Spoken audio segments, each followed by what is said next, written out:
사도 바울은 로마서 1장부터 4장까지의 내용을 통해 우리가 구원받은 것은 오직 믿음으로, 오직 하나님의 은혜로 이루어진 것을 증명을 했습니다. 그리고 지난 시간까지 우리가 다루었던 로마서 5장 1절부터 11절까지의 이 전반부 내용을 통해서는 우리의 구원을 시작하시고 이루어 가시는 분이 하나님이시기 때문에 그 무엇도 우리를 하나님의 구원 계획에서 떨어뜨릴 수 없다라는 이야기를 했어요. 우리가 구원받은 것은 우리에게 주어진 조건이나 우리가 행한 일 때문이 아니라 오직 하나님의 은혜로 주어진 것이기 때문에 이 구원은 우리의 어떠함이나 연약함 때문에 결코 취소될 수 없다는 이야기를 했습니다. 그리고 오늘 우리가 읽은 이 로마서 5장 후반부의 본문은 이렇게 시작하고 있습니다. 로마서 5장 12절을 다시 한번 봅니다. 이러므로 한 사람으로 말미암아 죄가 세상에 들어오고 죄로 말미암아 사망이 왔나니 이와 같이 모든 사람이 죄를 지었으므로 사망이 모든 사람에게 이르렀느니라. 자, 지금 이 단락을 시작하는 첫 번째 단어가 뭡니까? 이러므로 라고 했어요. therefore 라는 단어를 사용하고 있죠.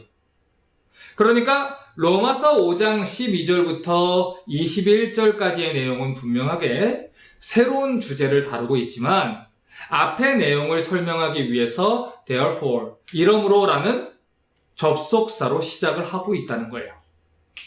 지난 시간에 다루었던 이 로마서 5장 6절부터 11절 내용은 우리가 구원받은 것은 우리가 연약할 때, 우리가 죄인 되었을 때, 우리가 원수 되었을 때에 주어진 것이다 라는 이야기를 했죠. 그런데 그런 우리를 위해서 하나님께서 어떤 일을 하셨습니까? 당신의 하나뿐인 아들을 십자가에 내어주셨다는 것이고, 그래서 우리가 하나님과 더불어 화평을 누리게 되었다고 했습니다. 바로 그 뒤에 오늘 바울은 이 본문을 통해 지금까지 이야기했던 내용을 보충 설명하고 있는 거예요. 우리가 어떻게 해서 하나님의 진노 아래 존재하게 되었었는지, 그리고 어떻게 해서 그런 우리가 하나님과 더불어 화목하고 구원을 얻는 존재가 되었는지를 설명하려는 것이죠. 여러분, 지금까지 바울은 모든 사람들이 하나님 앞에서 죄를 범했고 그래서 그렇기 때문에 심판을 받게 될 운명에 처했다라는 것을 이야기를 했습니다. 그래서 이 바울 주변에 바울의 이야기를 들었던 어떤 사람들이 이런 질문을 했던 거예요. 아니, 도대체 아담이 지었던 그 죄 때문에 내가 왜 심판을 받아야 됩니까? 아담의 죄 때문에 내가 왜 하나님 앞에서 죄인 취급을 받아야 하나요? 이러한 질문을 다루는 것을 신학적인 용어로 원죄 교리를 다룬다라고 말합니다. 이 원죄 교리를 설명하기 위해서 성경이 이야기하는 내용은 대표성의 원리라는 거예요. 말 그대로 아담과 그리스도가 우리의 대표가 되는 것에 대해서 설명을 하는 거죠. 오늘 우리가 읽은 이 본문은 우리를 죄로부터 구원하는 일이 어떻게 이루어졌는지를 이야기하기 위해 대표성의 원리라는 것을 끄집어옵니다. 5장 12절을 다시 한번 봅니다. 이러므로 한 사람으로 말미암아 죄가 세상에 들어오고 죄가 말미암아 사망이 왔나니 이와 같이 모든 사람이 죄를 지었으므로 사망이 모든 사람에게 이르렀느니라. 한 사람, 누굽니까? 아담으로 말미암아 죄가 세상에 들어오게 됐고 죄로 말미암아 사망이 들어오게 됐다. 이렇게 얘기를 했어요. 그런데 15제를 보니까 대조적으로 또 이렇게 말을 해요. 그러나 이 은사는 그 범죄와 같지 아니하니 곧 한 사람의 범죄를 인하여 많은 사람이 죽었은즉 더욱 하나님의 은혜와 또는 한 사람 예수 그리스도로 은혜로 말미암은 선물이 많은 사람에게 넘쳤으리라. 한 사람, 아담의 범죄를 인해서 많은 사람이 사망에 이르게 됐지만 또 다른 한 사람인 예수 그리스도의 은혜가 찾아왔다는 것이죠. 그러니까 세상에 침투한 죄와 사망의 세력이라는 것을 하나님은 은혜라는 것으로 해결해 주셨다는 말을 하는 것입니다. 20절을 보세요. 율법이 가입한 것은 범죄를 더하게 하려 함이라. 그러나 죄가 더한 곳에 은혜가 더욱 넘쳤나니 한 사람으로 들어오게 된 죄가 율법을 사용해서 범죄를 더하게 하고 우리를 정죄하게 했습니다. 그런데 하나님은 죄가 더한 것에 오히려 은혜를 더욱더 넘치게 주셨다는 거예요. 사단은 율법을 사용해서 우리에게 죄책감을 줍니다. 율법을 사용해서 우리를 하나님 곁에서 떠나게 하려고 하죠. 하지만 하나님의 은혜는 무슨 일을 했습니까? 그 율법을 사용해서 우리가 율법을 지킬 능력이 없다는 걸 깨닫게 하시고 구원받을 자격이 없는 존재라는 걸 깨닫게 하셔서 값없이 주어진 하나님의 은혜에 기대게 하고 그 값없이 주어진 구원의 찬송을 하나님께 올려드리도록 하셨다는 거예요. 이것이 바로 은혜가 부어졌다는 뜻입니다.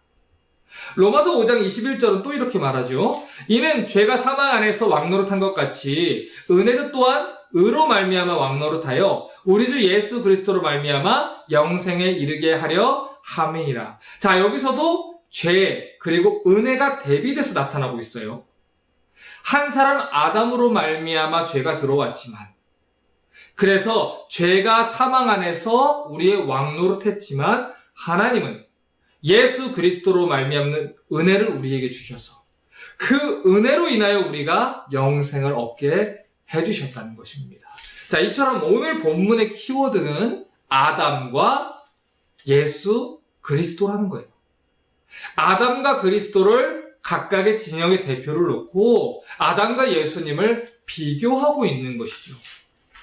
비록 아담이 하나님께 범죄해서 그의 모든 후손들을 죄인으로 만들어버렸지만 예수 그리스도께서는 하나님께 순종해서 그분에게 속한 모든 후손을 의인으로 만들어주셨다. 이 얘기를 하는 거예요. 로마서 5장 12절부터 21절까지의 내용을 보면 가장 많이 나오는 표현이 한 사람이라는 표현이에요.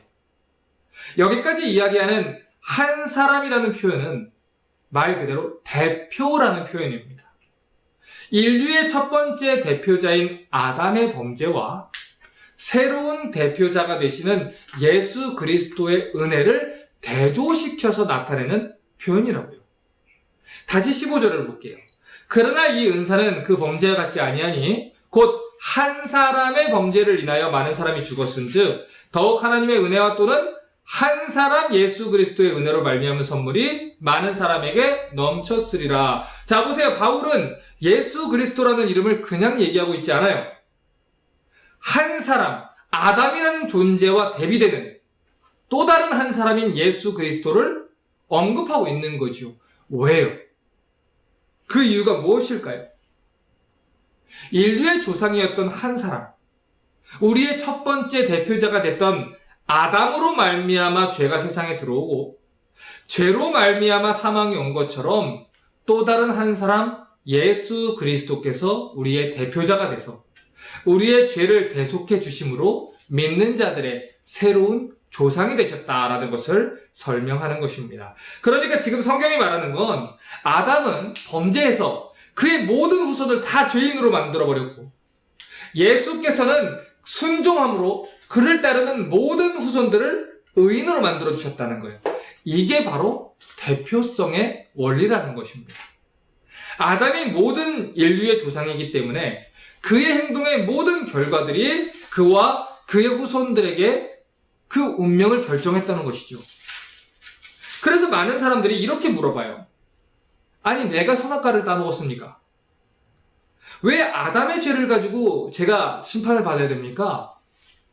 이 부분에 대해서는 물론 제가 이전에 로마서 1장부터 3장의 죄론을 다루면서 계속 설명을 드렸습니다. 혹시 기억 안 나시면 다시 들으셔야 됩니다. 우리는 아담의 죄 때문에 심판받는 게 아니라 자신이 지은 죄 때문에 심판을 받는 거라고 했어요. 그리고 아담으로 주어진 영향은 우리가 죄인의 신분으로 태어난다는 것이고 그렇기 때문에 죄를 지을 수밖에 없는 본성을 가지고 태어난다라는 이야기를 했죠. 오늘 본문이 바로 그 내용을 자세하게 설명해주고 있는 거예요. 자, 그러면요, 지금부터는 이 성경이 말하는 대표성의 원리라는 것을 설명하기 위해서 한 가지 쉬운 예를 한번 들어보겠습니다. 여러분, 우리나라 역사를 보면요, 1910년에 대한제국이 일본에게 모든 통치권을 빼앗기고 일본의 식민지가 됩니다. 그래서 우리나라 역사상에서 씻을 수 없는 치욕의 역사가 이제 시작이 되죠. 대한제국은 외교권을 박탈당하고 군대까지 해산을 당했습니다. 그리고 일본에게 강제로 병합되고 그때부터 일본의 식민지 시대가 시작이 된 거예요. 그래서 한국이 일본의 식민지가 되고 나서 그 이후에 식민지가 된 이후에 태어난 한국 사람들은 자기들이 직접 일본 사람들에게 어느 빚을 지거나 종으로 팔린 적이 없었음에도 불구하고 식민지 국가의 계급으로 태어나서 일본의 지배를 받아야 했다는 거예요. 바벨론이라는 나라의 포로로 끌려갔던 이스라엘이 하나님께 범죄해서 징계를 받는 건 맞지만 그 나라에서 눈을 뜨고 태어나 보니까 자기 나라가 바벨론의 식민지였다는 사람들은 자기들이 무언가 잘못한 게 아닌데 그 나라의 식민지로 살아가야 한다는 것이죠. 그들의 이 부모 세대가 일본의 노예가 됐다는 이유로, 그들의 부모 세대가 바벨론의 노예가 됐다는 이유로, 그들의 부모 세대가 애굽의 노예가 됐다는 이유로 그들의 자녀 세대들은 태어날 때부터 그 식민지 계급으로 노예로 태어나야 했다는 거예요. 노예의 자손이기 때문에 태어날 때부터 노예가 되었다는 것. 이것이 바로 그들의 아버지들, 조상의 잘못으로 인해서 그 나라에 소속된 후손들이 받는 영향입니다. 오늘 성경이 이야기하는 대표성의 원리를 여러분이 이와 같이 생각할 수 있다는 거예요. 로마서 5장 12절을 다시 한번 봅니다. 이러므로 한 사람으로 말미암아 죄가 세상에 들어오고 죄가 말미암아 사망이 왔나니 이렇게 말을 해요. 이와 같이 모든 사람이 죄를 지었으므로 사망이 모든 사람에게 이르렀느니라. 자, 이 구절을 잘 보셔야 돼요. 여러분 보십시오. 우리 중에 불멸하는 사람이 있습니까? 영원한 천국에서 삽니다. 그런 얘기가 아니고 이 땅에서 어떤 사람이 우리 중에 죽음을 피할 수 있는 사람이 있느냐고 묻는 것입니다. 장수시대가 됐어도 누구나 다 죽음을 맞이하죠. 아담 이후로 모든 사람들은 반드시 죽게 되는 운명에 처하게 됐습니다. 그런데 로마서 5장 12절의 말씀대로라면 모든 사람이 죄를 지었으므로 사망이 모든 사람에게 이르렀느니라. 이 말은 성경적 의미로 인간의 죽음이란 건 죄인에게 주어진 하나님의 형벌이라는 거예요. 그래서 우리가 모두 다 죽음을 경험하게 된다는 것이죠. 여러분, 안타까운 이야기지만 태어나자마자 죽음을 맞이하는 아기들이 있습니다. 그런데 그 아이가 무슨 죄를 지었길래 죽음을 맞이하게 됩니까? 그 아기는 죄를 지을 능력도 없고 죄를 지을 시간도 없었는데 죽었어요. 바로 이러한 예가 우리에게 사망이 찾아왔다는 정확한 예가 됩니다. 성경적으로 말해서 사람들에게 죽음이 임한다는 것은 그 사람이 죽을 죄를 지었다라는 뜻이에요. 그런데 그 사람이 죄를 짓지 않았는데도 불구하고 죽음을 맞이한다는 것은 자기가 지은 죄 이외에 다른 이유로 인해서 자기가 죄인이 되었다는 것을 증명하는 것입니다. 그리고 그 이유는 바로 인류가 죄인의 신분으로 태어난다는 것에 있어요. 방금 전에도 제가 설명했듯이 부모가 노예이면 그 자녀도 태어날 때부터 노예로 태어납니다. 마찬가지로 부모가 죄인이었기 때문에 우리 또한 죄인의 신분으로 태어난다는 것이죠. 그런데 왜 이러한 말을 하면 우리가 부대끼고 거리낌을 느끼냐면 우리는 죄인이라고 할 때 법을 어기는 범법 행위를 한 사람이다 라고만 생각하는 경향을 가지고 있어서 그래요. 하지만 성경이 이야기하는 죄인의 의미는 단순히 죄를 범한 사람을 이야기하는 게 아닙니다. 성경이 말하는 죄인의 개념은 죄인의 신분을 가진 사람이라는 뜻이에요. 다시 말해서 어디에 속해 있느냐, 어디에 소속되어 있느냐의 이야기를 하는 거예요. 성경이 말하는 죄인의 개념은요, 죄인의 신분을 가진 죄의 노예라는 말입니다. 그렇기 때문에 죄를 지을 수밖에 없는 사람이라는 뜻이죠. 그런데 많은 사람들이 자기가 죄인이라고 이야기를 하면 불같이 화를 내요. 그리고 인정하려고 들지 않죠. 그러니 당연히 예수가 필요 없다고 생각하는 거죠. 그들은 나는 죄를 지은 적이 없습니다 라고 말해요. 하지만 성경이 말하는 이 죄인의 개념은 조금 더 넓다는 것을 우리가 이해해야 합니다. 예를 들어 설명을 한번 해볼게요. 성경이 이야기하는 대로라면요, 죄인에는 두 종류가 있어요. 예를 들어서 여기 5년 동안 기른 포도나무가 있다고 생각을 해보겠습니다. 그리고 여기에 심은 지 이제 한 달, 두 달밖에 되지 않은 포도나무가 있다고 한번 생각을 해보죠. 이 두 나무의 차이가 뭡니까? 5년 된 포도나무는 심은 지 5년이 됐기 때문에 포도라는 열매를 맺는다는 것이고, 이제 막 심은 포도나무는 아직은 열매를 맺지 못한다는 거예요. 하지만 둘 다 포도나무라는 정체 속에서는 같은 겁니다. 그러니까 성경이 죄라는 열매에 대해서 말할 때는 구체적인 열매에 대해서도 이야기하지만 그것을 뛰어넘어서 그 사람이 어떤 존재인지를 이야기하기 위함이라는 거예요.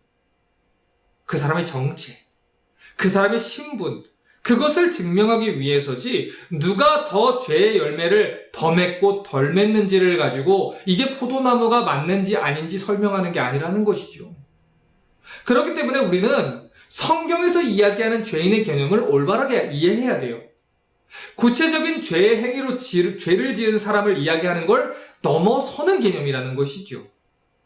죄의 영향으로 인해서 죽을 수밖에 없는 그 조건 아래 있는 사람들, 그것을 성경은 죄인이다 라고 이야기를 하는 것입니다. 방금 전에도 이야기했듯이 모든 사람들은 다 죽음을 맞이하게 되어 있어요. 그런데 우리가 죽게 된 이유는 원래부터 자연스러운 게 아니에요. 우리의 조상인 아담이 하나님 앞에서 범죄했기 때문에 죽을 수밖에 없는 이 자의 신분이 되었기 때문입니다. 그렇기 때문에 아담이 낳은 모든 자손들은 태어날 때부터 죄인이라는 신분으로 태어나는 거예요.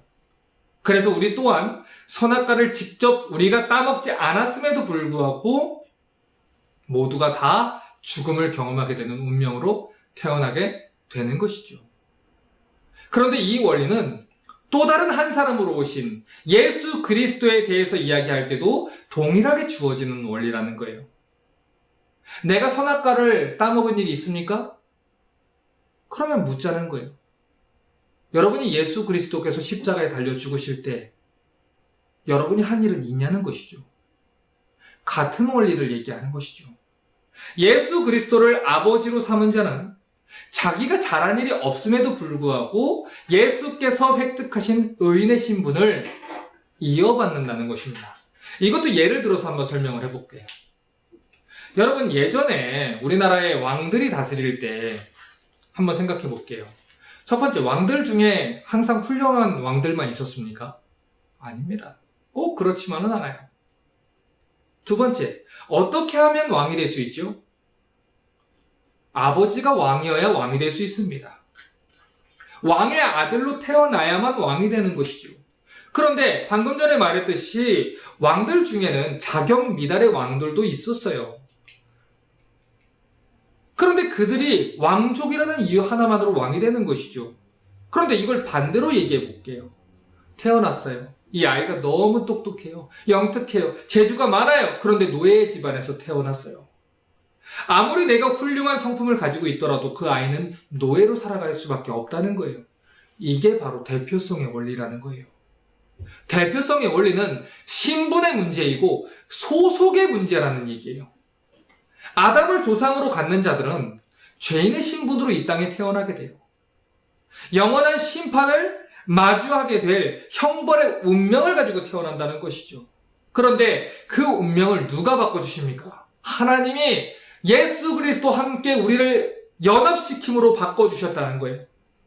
그분이 하나뿐인 아들을 그리스도로 보내셔서 누구든지 그를 믿으면 예수 그리스도와 연합하여 그분의 의로움을 전가받게 해주셨다는 거죠. 그래서 이제는 아담을 조상으로 삼는 게 아니에요. 예수 그리스도를 조상으로 삼아서 예수 그리스도 안에서 이제는 죄인의 신분이 아니라 의인의 신분으로 태어나고 거듭나서 살아가게 해주셨다는 것입니다. 로마서 5장 15절을 다시 한번 봅니다. 그러나 이 은사는 범죄와 같지 아니하니 곧 한 사람의 범죄를 인하여 많은 사람이 죽었은즉 더욱 한 사람의 하나님의 은혜와 또는 한 사람 예수 그리스도의 은혜로 말미암은 선물이 많은 사람에게 넘쳤으리라. 자, 결국에 대표성의 원리가 무엇을 이야기하는 겁니까? 아담은 인류의 대표자로서 그의 모든 후손들을 심판받을 운명에 집어넣었어요. 하지만 예수 그리스도께서는 또 다른 인류의 대표자로 오셔서 당신의 모든 자녀들을 하나님 자녀로 삼아주셨다는 것입니다. 방금 전에 이야기했던 우리 식민지 사건을 다시 한번 생각해 볼게요. 보세요. 1910년 8월 이후에 한국이 일본의 식민지가 된 이후부터 그 이후로 대한제국에서 태어난 사람들은 전부 다 일본의 노예가 되어서 태어났습니다. 그 이후로 태어난 사람들은 다 그 신분과 소속에 있어서 식민지 국가의 신분으로 태어나고 자라게 됐다는 거예요. 그런데 우리에게 어떤 일이 벌어졌습니까? 1945년 8월 15일에 대한민국이 일본으로부터 해방됐어요. 그러면 그 이후로 태어난 사람들은 노예입니까? 자유인입니까? 자유인이라는 거예요. 더 이상 노예가 아니라는 것이죠. 바로 이러한 원리와 비슷한 거예요. 예수 그리스도께서 우리에게 행하신 일이 이와 같은 일이라는 것이죠.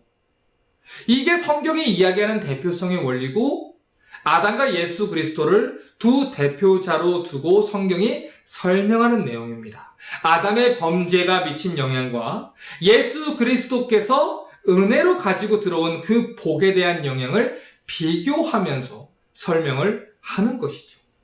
로마서 5장 16절과 17절을 봅니다. 또 이 선물은 범죄한 한 사람으로 말미암은 것과 같지 아니하니 심판은 한 사람을 인하여 정죄에 이르렀으나 은사는 많은 범죄를 인하여 의롭다 하심의 이름이니라. 한 사람의 범죄를 인하여 사망이 그 한 사람으로 말미암아 왕노릇했은즉 더욱 은혜와 의의 선물을 넘치게 받는 자들이 한 분 예수 그리스도로 말미암아 생명 안에서 왕노릇하리로다. 아담으로 인해서 죄인의 신분을 물려받은 후손들이 예외 없이 죽음에 이르게 됐다면 예수 그리스도로 성취된 그 의인의 신분을 물려받은 성도들은 더욱더 은혜와 의의 선물을 넘치게 받고 생명 안에서 왕노릇한다 이 얘기예요. 그래서 18절과 19절이 이렇게 말합니다. 그런즉 한 범죄로 많은 사람이 정죄에 이른 것 같이 의의 한 행동으로 말미암아 많은 사람이 의롭다 하심을 받아 생명에 이르렀느니라. 한 사람의 순종치 아니함으로 많은 사람이 죄인이 된 것 같이 한 사람의 순종하심으로 많은 사람이 의인이 됨이라. 자, 여기서 우리가 주목해야 될 표현이 나왔어요. 자, 주목해 보세요. 말미암아라는 표현이에요. 여기에서 이야기하는 말미암아라는 이 표현은 원인을 이야기하는 표현입니다. 영어 성경에는 through라는 단어로 번역되어 있어요. 뭐뭐를 통해서, 무엇 때문에, 뭐뭐로 인해서 이런 뜻으로 원인을 이야기하는 표현이죠.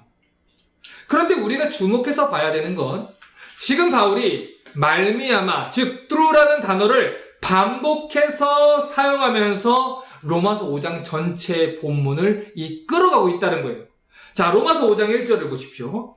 그러므로 우리가 믿음으로 의롭다 하심을 얻었은즉 우리 주 예수 그리스도로 말미암아 하나님으로 더불어 화평을 누리자. 우리가 하나님과 화평을 누릴 수 있는 원인이 누구한테로 오는 거예요? 예수 그리스도로 말미암아라는 거예요. 2절에 또한 그로 말미암아 우리가 믿음으로 서 있는 은혜에 들어감을 얻었으며 하나님의 영광을 바라고 즐거워하느니라. 9절을 또 보세요. 그러면 이제 우리가 그 피를 인하여 의롭다 하심을 얻었은즉 더욱 그로 말미암아 진노하심에서 구원을 얻을 것이니 10절에 곧 우리가 원수 되었을 때 그 아들의 죽으심으로 말미암아 하나님으로 더불어 화목하였은즉 화목된 자로서는 더욱 그의 살으심을 인하여 구원을 얻을 것이니라.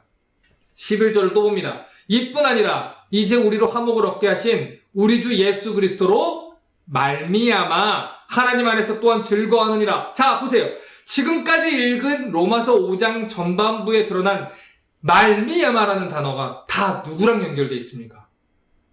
예수 그리스도로 말미암아 연결된 단어예요. 그러니까 성경이 말미암아라는 단어를 예수 그리스도와 더불어 연결시키는 이유, 반복적으로 연결하는 이유는 우리가 오직 예수 그리스도 안에서, 예수 그리스도로 인하여, 예수 그리스도 때문에 구원이 이루어진다라는 이야기를 하는 것입니다. 그래서 우리는 그리스도 안에 있을 때만 구원을 받는 거예요. 그리스도를 통해서만 구원을 받는다는 거예요. 스스로의 노력으로 구원받는 게 아니에요. 나는 구원받았다고 나 스스로 자기 확신 갖는다고 구원받는 게 아니에요. 오직 그리스도의 공로를 의지하는 사람, 그리스도께서 행하신 일을 믿는 사람, 그리스도 안에 있는 사람, 그 사람만 구원을 받는 것입니다. 자, 그러면 이번에는 그 뒤에 있는 말미암아를 살펴볼게요. 5장 12절을 보세요. 이러므로 한 사람으로 말미암아 죄가 세상에 들어오고 죄로 말미암아 사망이 왔나니 이와 같이 모든 사람이 죄를 지었으므로 사망이 모든 사람에게 이르렀느니라. 자, 여기에서 사용된 말미암아는 누구랑 연결돼 있죠? 첫 번째 사람 아담으로 말미암아 세상에 죄가 들어왔다. 죄로 말미암아 사망이 왔다는 거예요.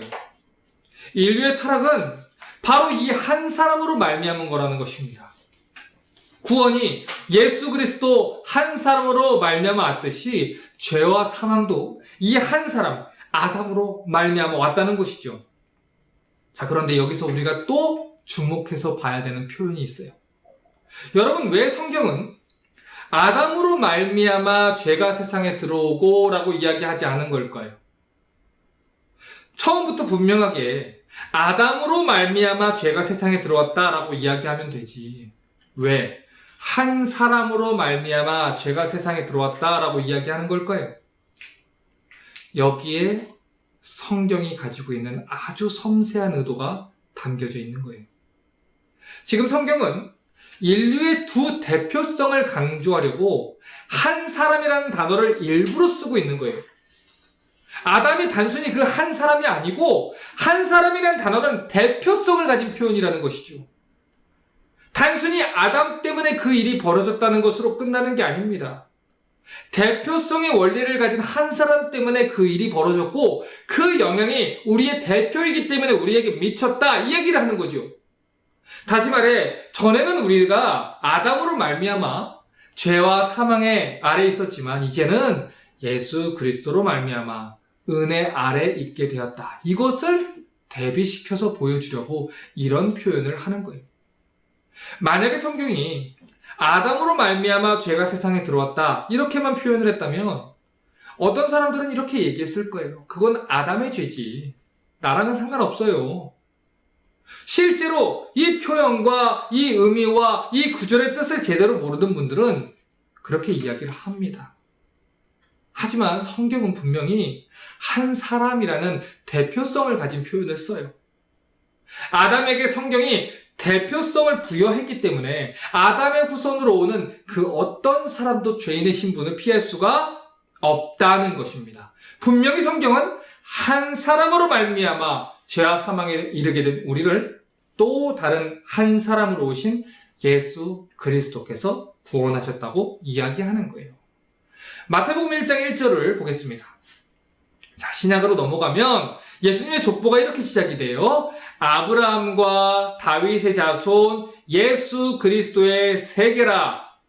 자, 지금 여기에서 세계라 또는 계보라라고 번역된 표현은 지니얼러지라는 뜻입니다.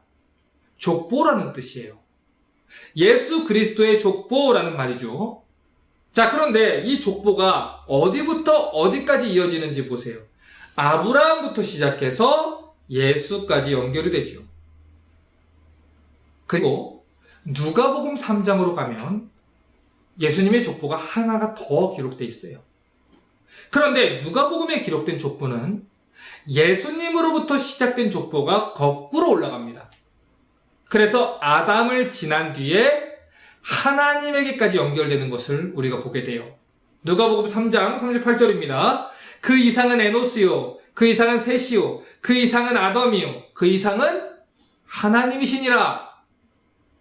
자, 그러니까 지금 그리스도의 족보가 이야기하고자 하는 게 뭡니까?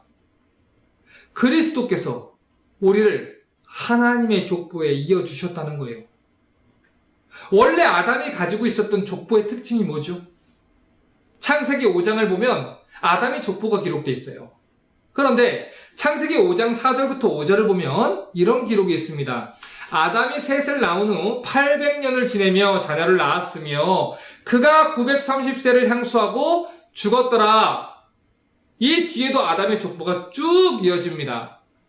여러분, 이 아담의 족보에서 우리가 눈여겨봐야 되는 건 800년이나 살았대 되게 부럽다가 아니에요. 이게 아니고 낳았으며 죽었더라 이거예요.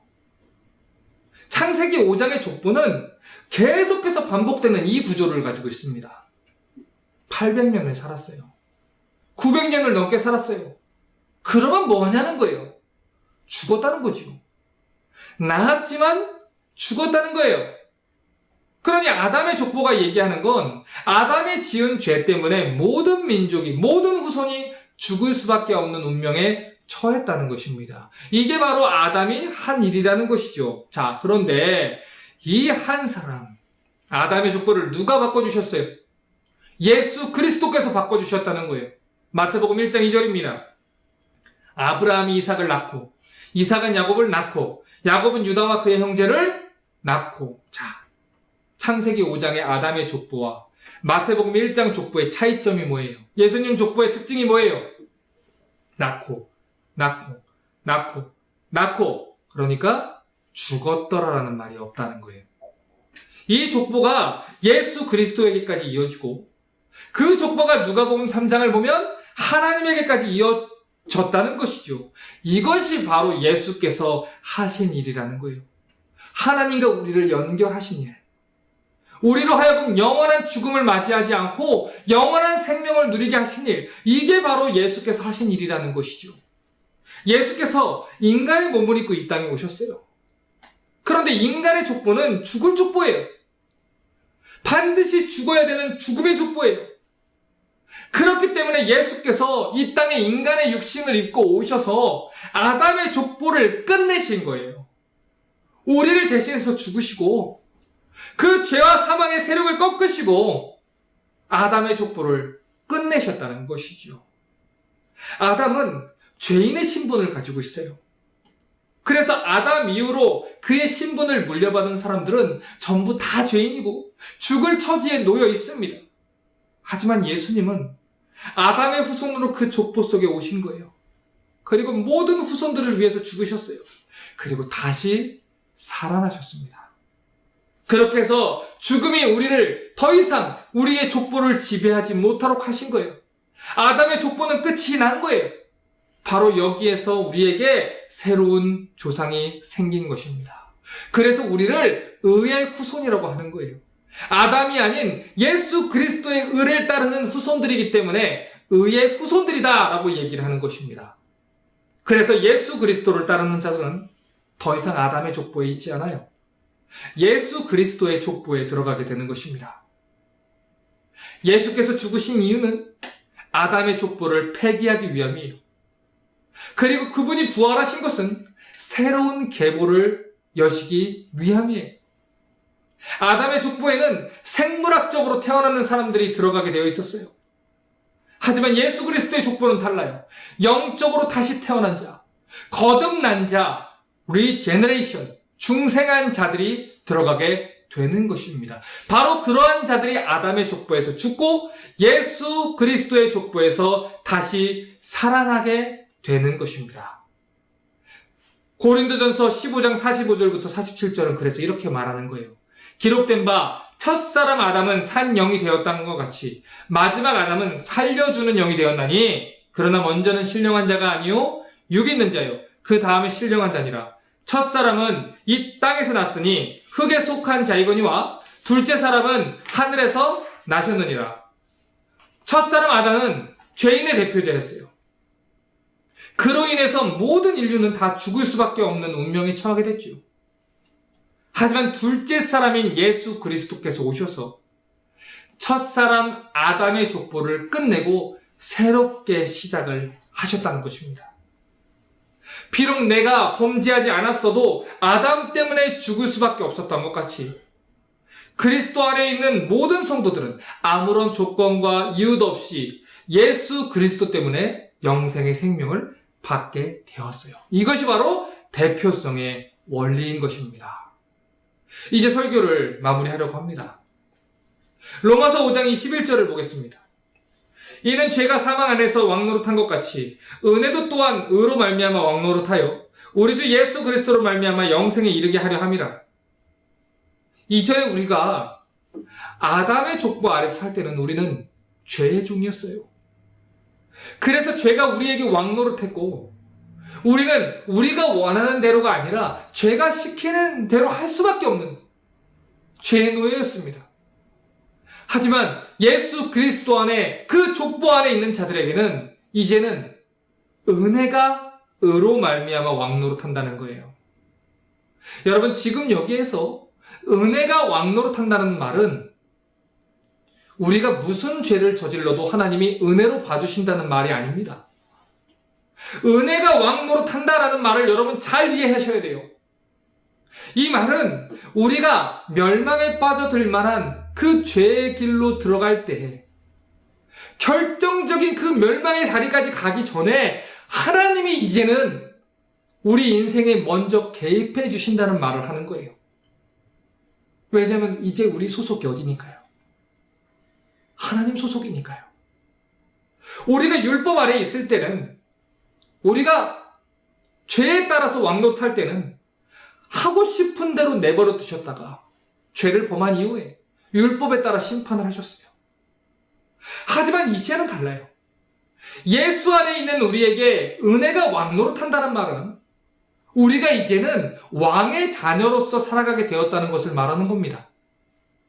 그래서 이제는 우리가 하나님의 자녀이기 때문에 그쪽으로 가면 어떻게 될 것인지 잘 아시는 하나님이 은혜를 베푸신다는 거예요. 그래서 거기까지 가기 전에 저지하시고 막으시고 징계하시고 개입하신다는 것이죠. 여러분, 때때로 우리는 은혜라는 것을 가리켜 이야기할 때 우리가 죄를 지어도 그냥 모른 채 하고 덮어주시는 거다 이렇게 생각하고 싶어요. 여러분, 그래서 교회에서 어떤 공동의회를 하든지 당회를 하든지 가끔 그런 분들이 있어요. 은혜롭게 처리합시다 이런 분이 있어요.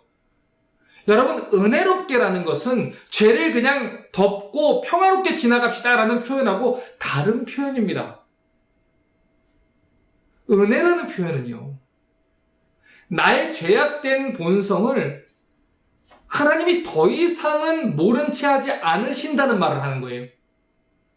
그러니까 야곱이 에서를 속이고 거짓말하고 그렇게 제멋대로 살아갈 때 하나님이 더 이상 내가 너를 그냥 두지 않겠다. 내가 반드시 너를 이스라엘로 만들겠다 라고 개입하신 사건이 하나님이 야곱에게 은혜를 베푸신 사건이라고 해요. 거기까지 가면 어떻게 될지 아시기 때문에 그 전에 개입하셔서 잔소리도 하시고 매를 대셔서라도 그것은 고쳐야 된다고 우리 삶 속에 하나님이 개입하시는 것, 그게 은혜입니다. 그래서 은혜가 왕노릇한다는 말은 하나님의 통치가 우리의 왕노릇한다는 말과 같은 말이에요. 전에는 죄의 지배를 받아서 죄가 시키는 대로 행하다가 하나님 앞에 심판받아야 했던 사람들이 이제는 의의 종이 되어서 은혜를 왕으로 삼아서 하나님의 통치에 순종하며 의의 길을 걸어가게 되는 것이죠. 그래서 은혜가 왕노릇한다는 말은 이런 말이에요. 이제 우리는 더 이상 예수 믿기 전과는 살 수 없다라는 말입니다. 이제는 옛날같이 살 수 없다 이 말이에요. 이제는 우리가 원하는, 우리가 바라는 옛날에 우리가 옛사람이 가지고 있던 죄의 본성대로 살 수 없다. 왜냐? 하나님이 우리에게 은혜 베푸시기 때문에, 하나님이 우리를 내버려둘 생각이 없기 때문에. 역설적인 표현일지 모르지만 우리 인생에 하나님의 은혜가 부어진다는 것은 우리 인생이 우리 마음먹은 대로 되지 않는다는 것을 말합니다. 우리의 죄된 본성은 우리가 하고 싶은 대로 살려고 하겠죠. 하지만 성령 하나님께서 결코 우리를 그렇게 두시지 않는다는 거예요. 어떻게든 하나님이 우리를 하나님 쪽으로 몰아가시고 거룩한 자리로 밀어붙여 가신다는 것이죠. 우리의 인생이 내 맘대로 안 된다는 것, 하나님이 선을 그으신다는 것, 그리고 그 선 안에서 우리를 하나님께로 몰아가신다는 것, 이것이 바로 하나님의 은혜입니다. 로마서 8장은 그 누구도 그리스도 안에 있는 우리를 정죄할 죄가 없다라고 말해요. 그러면 여러분 묻겠습니다. 예수 그리스도 안에 있는 자에게 정죄함이 없는 이유가 뭡니까? 그리스도 안에 있는 자에게 정죄함이 없는 이유가 뭐죠? 그 이유는 우리가 예수 그리스도라는 면죄부를 갖고 있어서가 아니에요. 예수를 믿으니까 무슨 죄를 다 저질러도 나는 괜찮다. 그게 아니에요. 예수 그리스도 안에 있는 자에게 정죄함이 없는 이유는 우리가 정죄당할 심판의 자리까지 가지 못하도록 하나님의 은혜가 우리를 막으시기 때문입니다. 하나님의 은혜가 우리를 가만히 두시지 않기 때문이에요. 목사님, 저는 하나님이 저를 너무 사랑하는 것 같아요. 내가 하나님 말씀에 순종하지 않아도요, 내 인생은 항상 다 잘 풀리고요, 다 잘 돼요. 여러분, 무서운 말이에요. 자녀를 사랑하는 부모는 근실이 징계한다라고 말씀하셨어요. 무서운 말이라는 걸 이해해야 됩니다. 예수 믿는 사람들과 믿지 않는 사람들의 차이는, 믿지 않는 사람들은 무슨 일을 하든 하나님이 상관 안 하실 수 있지만 예수 믿는 사람들은 다르다는 거예요. 예수 믿는 사람들은 하나님의 자녀라는 것은 그들이 범죄하는 것을 하나님이 내 자녀이기 때문에 그냥 두시지 않는다는 말입니다. 내 자녀이기 때문에 더 이상 위험한 곳까지 가는 걸 하늘아버지가 두고 보시지 않는다는 거예요. 그래서 우리의 구원이 안전한 거예요. 그리스도 안에 있는 자에게 정죄함이 없다는 말은 죄를 지어도 내가 죄로 취급하지 않겠다는 말이 아니에요. 오히려 그 말은 우리가 그러한 죄를 지어서 멸망할 자리까지 가게 두시지 않겠다는 하나님의 의지가 담긴 말입니다. 그래서 때로는 예수 믿는 게 불편하게 느껴질 수도 있어요. 하나님의 개입이 간섭처럼 느껴질 수도 있어요. 하지만 여러분, 사랑하는 딸이기에 밤 늦게까지 밖에 있는 걸 보지 못하는 게 아버지 마음인 겁니다. 내 자식에게 간섭하는 거고, 내 자녀이기 때문에 개입하는 거예요. 하나님이 여러분의 인생에 은혜를 베푼다는 것이 바로 그것입니다. 그러므로 이것을 잘 이해하셔야 됩니다. 잔소리를 들어도, 때로는 매를 맞아도 이 길에서 떠나지 않게 하늘아버지가 보호해 주시는 것이 가장 큰 은혜입니다.